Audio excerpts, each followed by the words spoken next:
रात के 2:15 बज रहे हैं। एक हाथ आपका चेस्ट पे है और एक हाथ आपका फोन पर है। आपके फोन की ब्लू लाइट आपकी आंखों पे, आपके चेहरे पर पड़ रही है, जिसने आधा आपको पेशेंट वैसे ही बना दिया है और आधा आपको डिटेक्टिव बना दिया है। जी तो मेरी नॉर्मल है, पर मेरे को प्रॉब्लम क्या है समझ नहीं आ रही। अपने सिम्टम्स भी लिख रहे हो कि घबराहट हो रही है, चेस्ट हैवी हो रही है, पर गूगल आपको जवाब तो क्या देगा, अच्छा तो क्या महसूस कराएगा। गूगल आपको 17 तरीके की बीमारियां गिना देता है जो शायद आपको हो सकती हैं, और यही आपका पैनिक जो है वो चाहता है। आप एंजाइटी लेकर गूगल पर जाते हो और गूगल आपको हार्ट अटैक की तैयारी दिखा देता है कि आने ही वाला है किसी भी टाइम।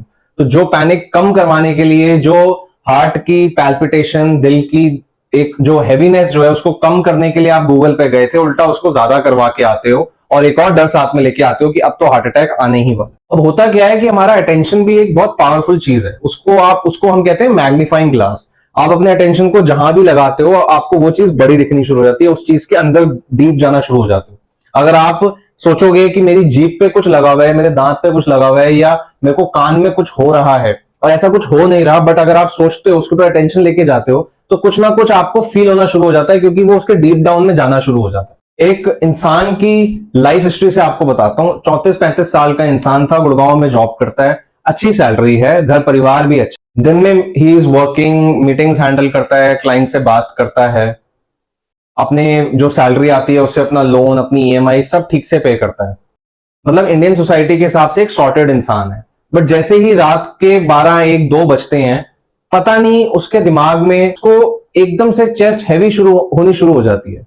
अब अगर मैं उसकी बात सुनता हूं तो ये बात तो समझ में आती है कि सर मैं कमा अच्छा रहा हूं, मैं रोज एक्सरसाइज कर रहा हूं, मैं कोई, मेरे पे ऐसी टेंशन भी नहीं है, कोई लोड भी नहीं है, मैं चीजों को ठीक से पे ऑफ भी कर रहा हूं जो मेरे पास लोन है, बट फिर भी मेरी चेस्ट हैवी होती है, फिर भी मुझे एंग्जाइटी, पैनिक फील होता है रात को।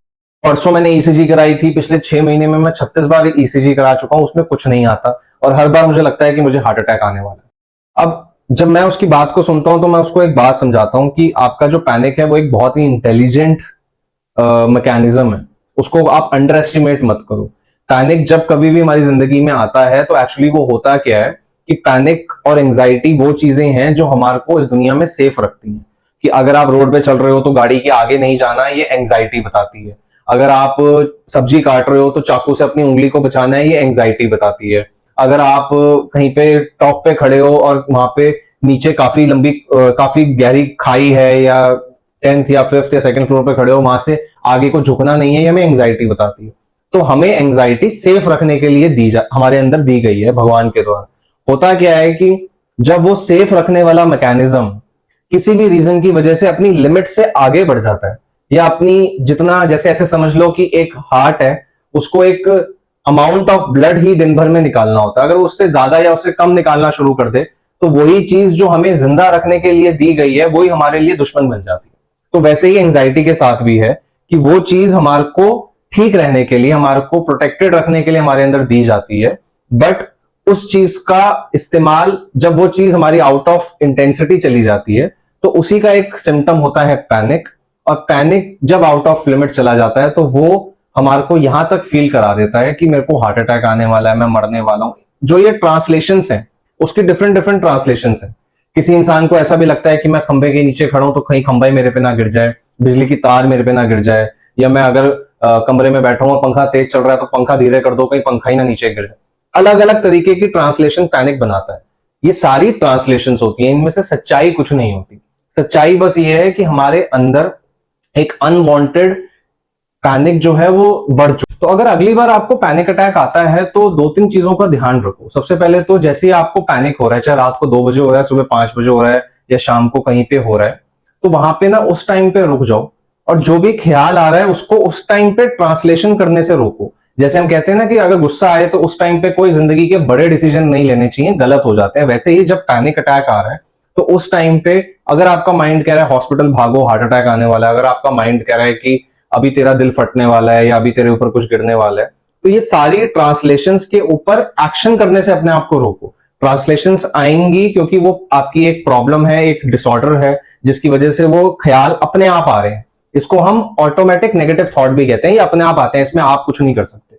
बट अगर जब वो आ रहे हैं और उनकी ट्रांसलेशंस भी आ रही हैं, उनको हम सिर्फ एक चीज कर सकते हैं, उनको अपने ऊपर इफेक्ट करने से उस टाइम के लिए रोक सकते हैं। पहला, अपने आप को ये बोलें कि ये सारे जो ट्रांसलेशंस मेरा दिमाग बना रहा है, इसका कोई रियल ग्राउंड नहीं है।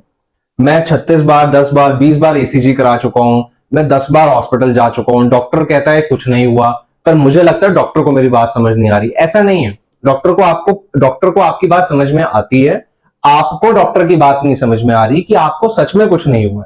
आपको ये लगता है कि कुछ है छुपा हुआ मेरे अंदर जो डॉक्टर और मशीनों को दिख नहीं रहा, और एक दिन वो मेरी जान ले लेगा। ऐसा कुछ नहीं है, कुछ भी नहीं है। तो ये जो ट्रांसलेशन है, इसको रोको। दूसरा, अगर आपके आसपास कहीं पे ऐसी जगह है जहां थोड़ा ठंडा है, अगर तो सर्दियों वाली जगह है तो ओके है, बट अगर कहीं ह्यूमिड है या गर्मी है, तो वहां पे कोशिश करो कि आपके आसपास कहीं पे भी थोड़ा सा ठंडा मौसम है, या एसी चल रहा है या पंखा चल रहा है, तो उस तरफ जाओ और वहां पे 10 लंबी लंबी सांस लो, और अपने आप को इधर उधर देखने की बजाय, इधर उधर से सबूत लेने की बजाय, अपने पैरों की तरफ देखो, जमीन की तरफ देखो। जमीन जो है वो हिलती नहीं है, अगर भूकंप नहीं आया हुआ तो जमीन स्टेबल है। तो स्टेबिलिटी की तरफ देखो, या कोई ऐसी चीज जो आपको लग रहा है बहुत स्टेबल है, कोई पिलर, कोई दीवार, उसके ऊपर हाथ रखो या उसको पकड़ो।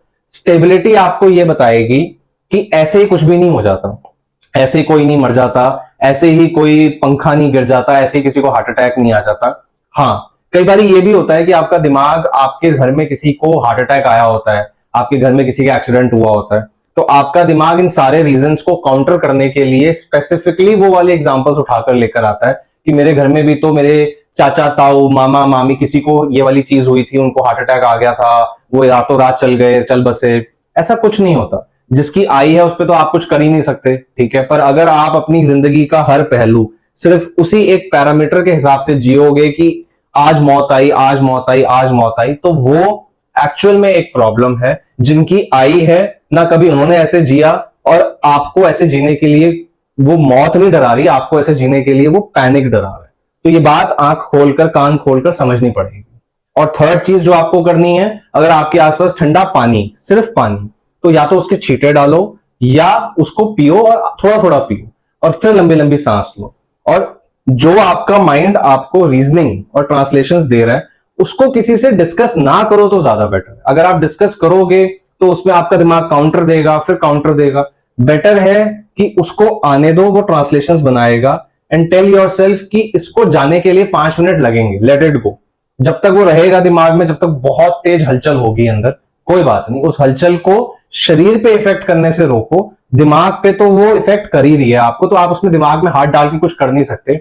वो थेरेपी और काउंसलिंग का काम होता है, वो हम सिखाएंगे कैसे करना है। बट शरीर पे इफेक्ट करने से रोको, क्योंकि जब आप शरीर पे इफेक्ट करने से रोकोगे, तो आप जो हॉस्पिटल भागते हो, बार बार डॉक्टर के पास भागते हो, या लोगों से डबल चेक करते हो कि कहीं मैं मरने तो नहीं वाला, वो वाली चीज आपकी कम हो जाएगी।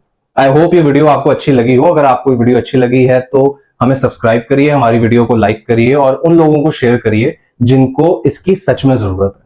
Thank you.